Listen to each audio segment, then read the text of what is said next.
வசனம்.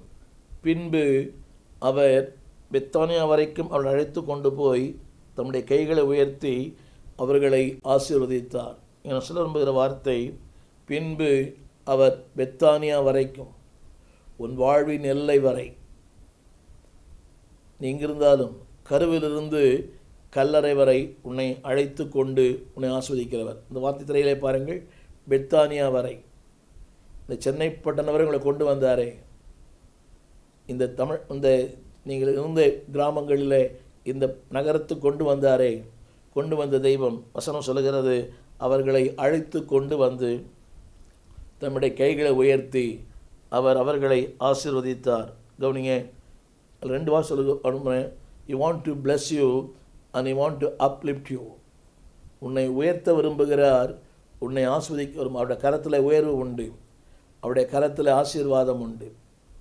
அவர் கைகளை உயர்த்தி, அவருடைய கைகள் உயரும்போது உன் வாழ்க்கை உயரும், உன் தரம் உயரும், உன் குடும்பம் உயரும், உன் வாழ்க்கை உயரும். உள்ள சொல்கிறாங்களே, நீர் உயர நெல் உயரும், நெல் உயர வரப்பு உயரும். அப்படியானால் வரப்பு உயர குடி உயரும். அப்படியானால் ஆண்டு சொல்லுகிறார், என் கையை உயர்த்தும் போது உன் வாழ்க்கையே உயரும். முள்ளாயிருக்கிற வாழ்க்கை மலராய் மாறும், வனாந்திரமாக இருக்கிற வாழ்க்கை செழிப்பாய் மாறும், முட்டாயிருக்கிற வாழ்க்கை மலராய் மாறும். when God lift your hand. இன்னொரு வருஷமே, அவர் உயர்த்தும் போது உன்னை உயர்த்துவார். He will uplift you. அது மட்டுமல்ல, உன்னை ஆசீர்வதிப்பார்.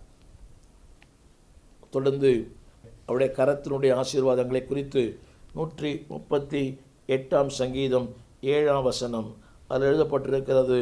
அன்பானுடைய, அவருடைய கரம் என்னை ரட்சிக்கும். 138:7. உடைய வலது கரம் என்னை பாதுகாக்கும், என்னை பராமரிக்கும், என்னை போஷிக்கும், என் தேவைகளை சந்திக்கும், பழுதற்ற வாழ்க்கை எனக்கு தரும். ரட்சிப்பு என்ற வார்த்தைக்கு பல அர்த்தங்கள் உண்டு. பாதுகாப்பு, விடுதலை, சுகம், மேன்மை, உயர்வு. அன்பானுடைய, பழுதற்ற ஒரு வாழ்க்கை, preservation, security, redemption, healing, wealth, எல்லாமே இதுக்குள் அடங்கி இருக்கிறது.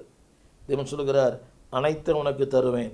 நான் சொல்லுகிற வார்த்தை, அன்பானவர்களே, ஸ்ட்ராங் ஃபார் த டிஃபென்ஸ். 38:7 இப்படி போட்டிருக்குது. அதாவது 7ஆம் வசனத்தில், அதாவது சத்துருக்களின் கோபத்திற்கு உம்முடைய கையை நீட்டுவீர். சத்துருக்களின் கோபத்திற்கு, சத்துருக்கள் 1000 பேர் வருவாங்க. when God uplift you. ஆங்கிலத்தில் படிக்கிறேன் கேளுங்க. 138:7. Strong for the defence.